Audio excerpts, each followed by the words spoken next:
Hey everybody, I'm John Pollock and this is Fight News Now, the MMA edition.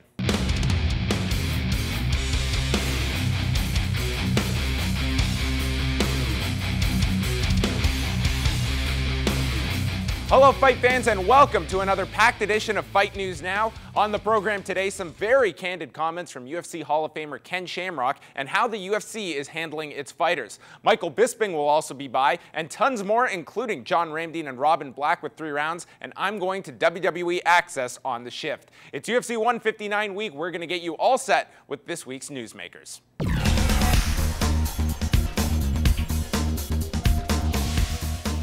This Saturday night, UFC light heavyweight champion Jon Jones looks to defend his gold for the 5th time, which would tie him with Tito Ortiz for the most defenses of the 205-pound gold. Standing in his way of that feat is fellow Tough 17 coach Chael Sonnen as the two walk into the Prudential Center in Newark, New Jersey for Saturday's main event. I wanted to take a brief moment to explain to all of the fans how my participation in next month's title fight came about. I will come on stage, I will sell the ticket. I'm the highest paid fighter in the history of the UFC. My name is on the marquee, I'm a bigger draw than Rocky. I'm soon to be champ and they call me Chael P. So John, when I get done, grab your broom and sweep up afterwards. Do whatever you gotta do to stay away, John. You don't wanna fight me. Jon Jones, beat me if you can.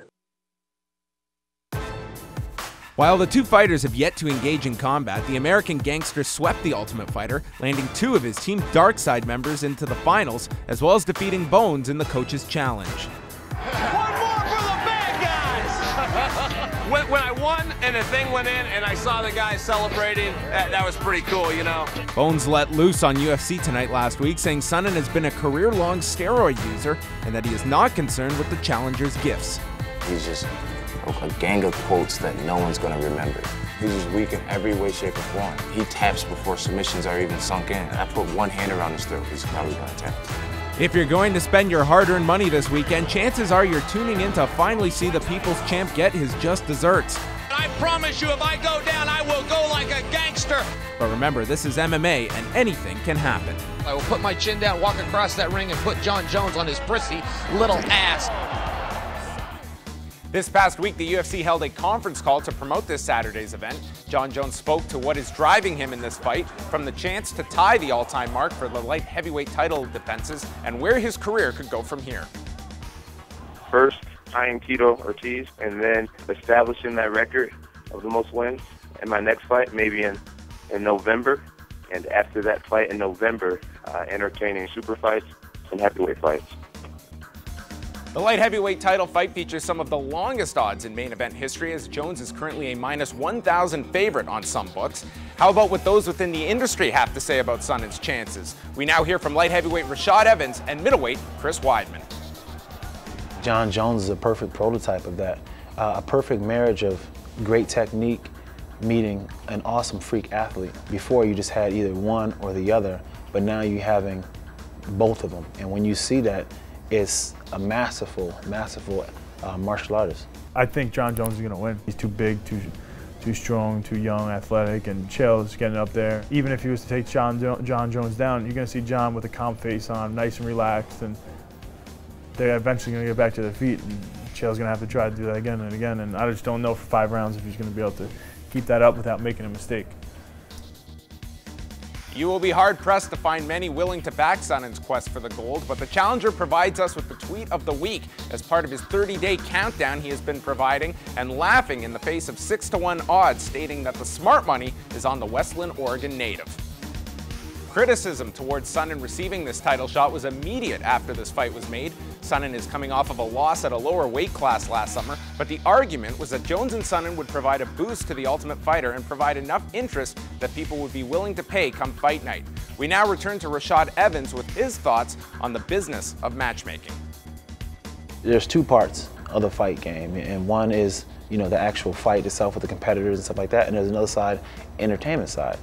And Chael is one of those guys who marry both of those concepts together really well. They need to make these matchups something that the people want to see. There's not really a lot of sports out there that gives people what they want to see.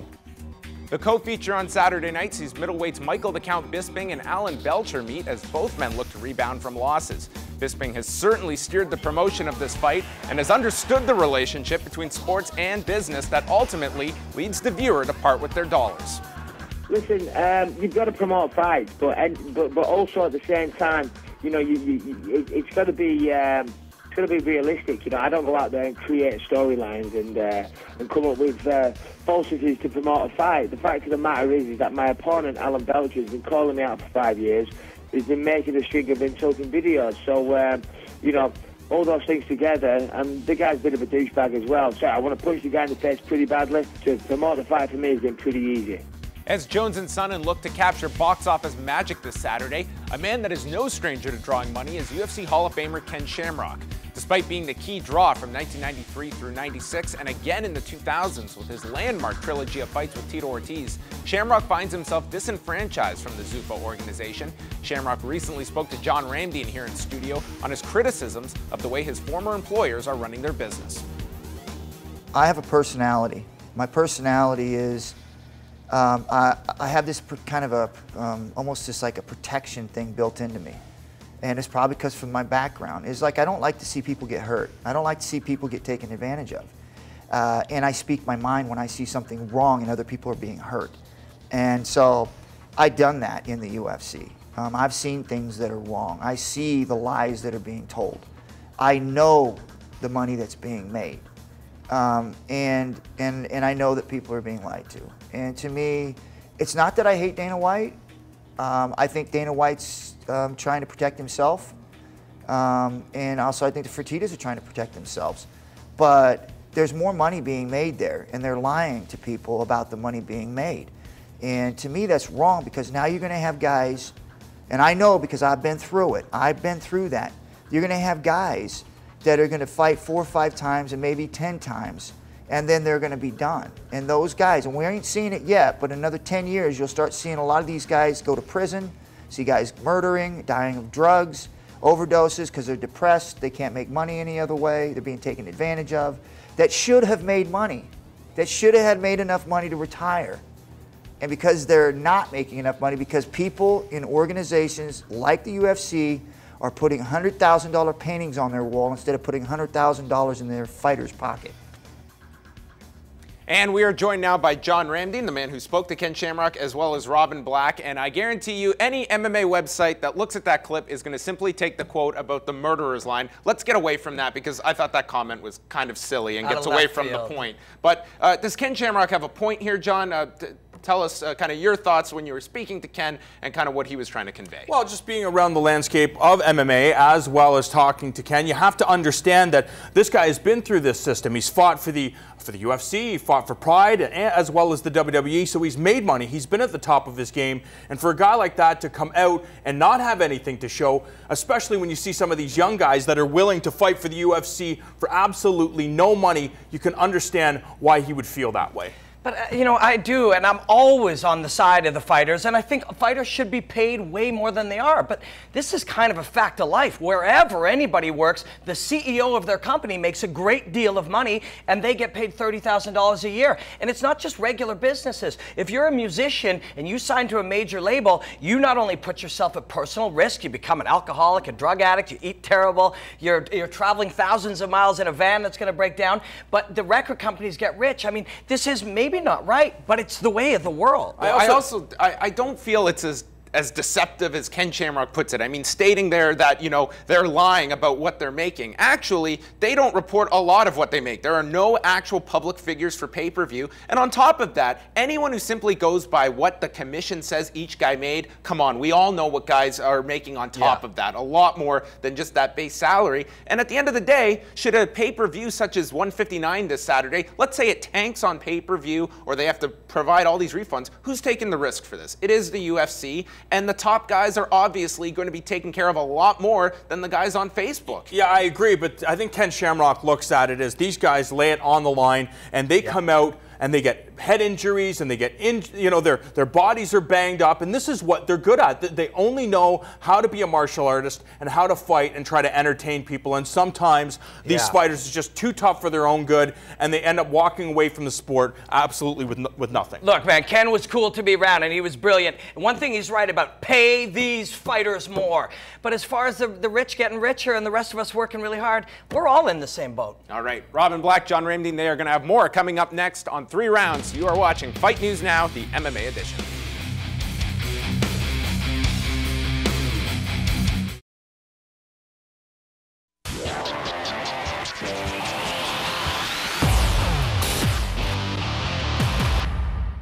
Welcome back to Fight News Now. I'm John Pollock, tagging out for this next segment as we move on over to 3 Rounds with John Ramdeen and Robin Black getting set for UFC 159. And guys, in response to Ken Shamrock, we might never see a union in fighting, but never have I seen so many fighters show up to strike as I did Saturday in San Jose. Yeah, absolutely, John. They lit it up in San Jose at the HP Pavilion.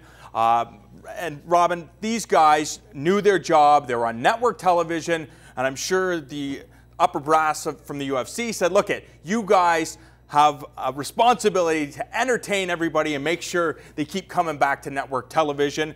But the following week, it's on pay-per-view. You now want people to spend $50 or $60 for kind of a subpar card. Let's talk about what happened in San Jose. Everybody did their job. Yeah, for sure. And, you talk about money and pay.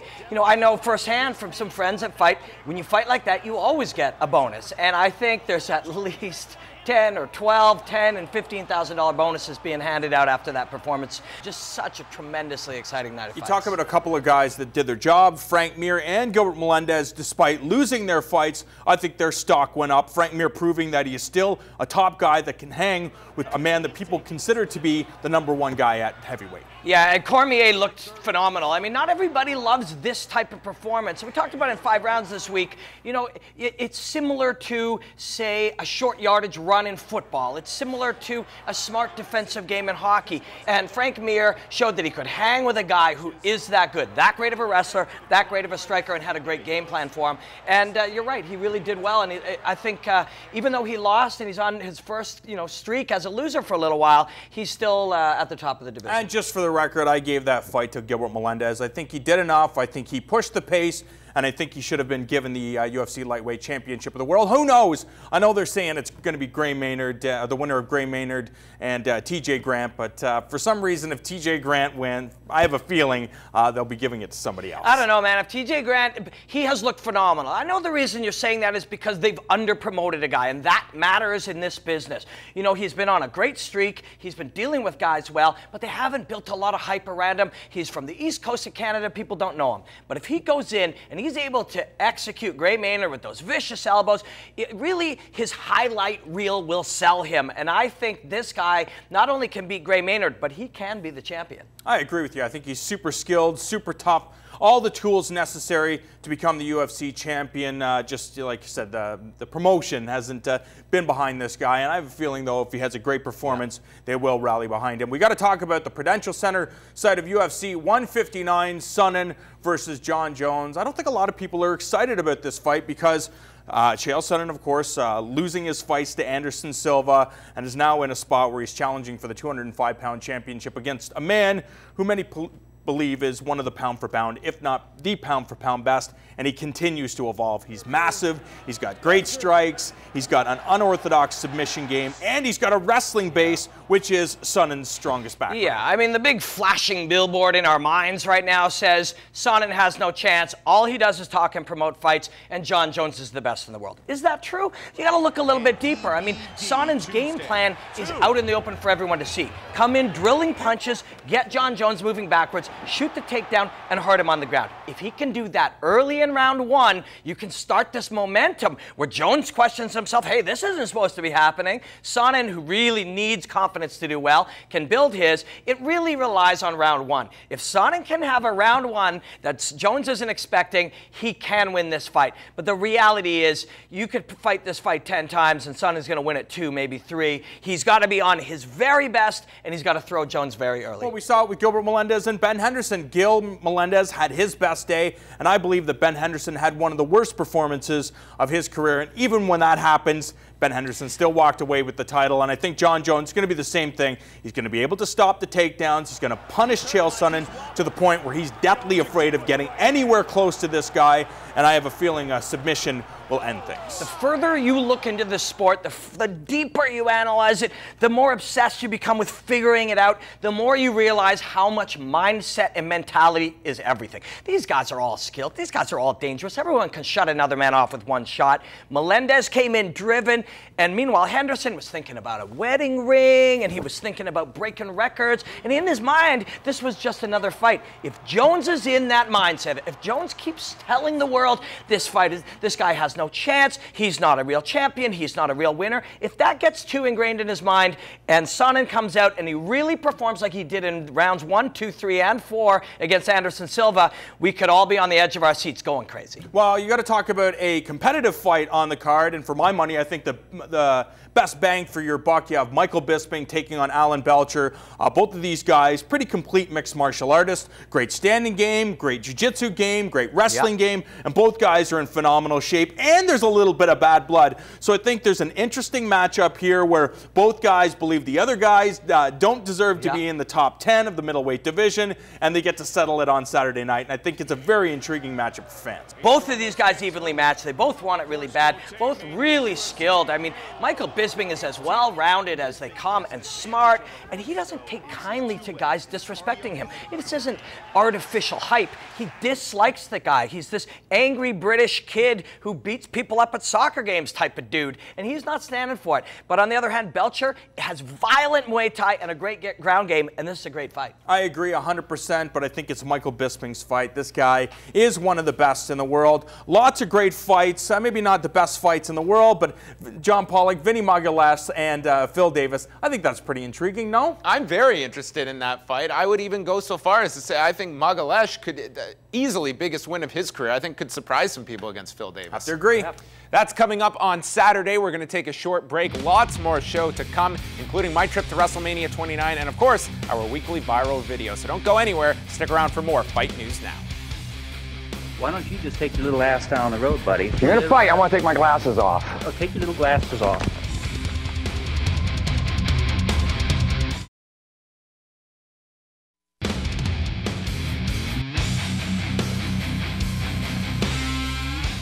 Welcome back to Fight News Now. John Pollock with you, and you will want to have it locked here on Fight Network all week leading into UFC 159. In addition to the countdown to UFC 159 special, we will also be bringing you the live weigh-ins this Friday at 4 p.m. Eastern from Newark, New Jersey, as all 24 fighters step onto the scale. We now go to this week's viral video, and we are certainly turning back the clock for this week's video. You're going to fight. I want to take my glasses off. Oh, take your little glasses off. Choke.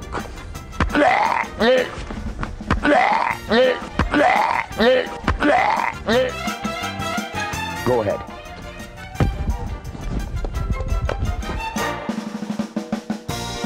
Kind of a jerk, kind of a little short, funky. Usually they're going to go back to their friends and say, how'd he do that? I don't know what that was, everybody. But that wraps up another edition of Fight News Now. I want to thank our guests today, Ken Shamrock, Chris Weidman, Rashad Evans, as well as Michael Bisping. Don't miss the UFC 159 weigh-ins. They are live this Friday, 4 Eastern on Fight Network. John Ramdeen and Robin Black, you can see them every Monday night at 7 Eastern with 5 rounds. And if you're not sick of me, you can catch the MMA Report Thursdays at FightNetwork.com. And this week, we've got Ken Shamrock and Michael Bisping on the show. On behalf of the whole Fight Network crew, I am John Pollock. Enjoy all of the fights coming up this weekend. John Jones, you will be reminded the hard way of why you never piss off a gangster. I'm a bigger draw than Rocky. I'm soon to be champ, and they call me Chael P.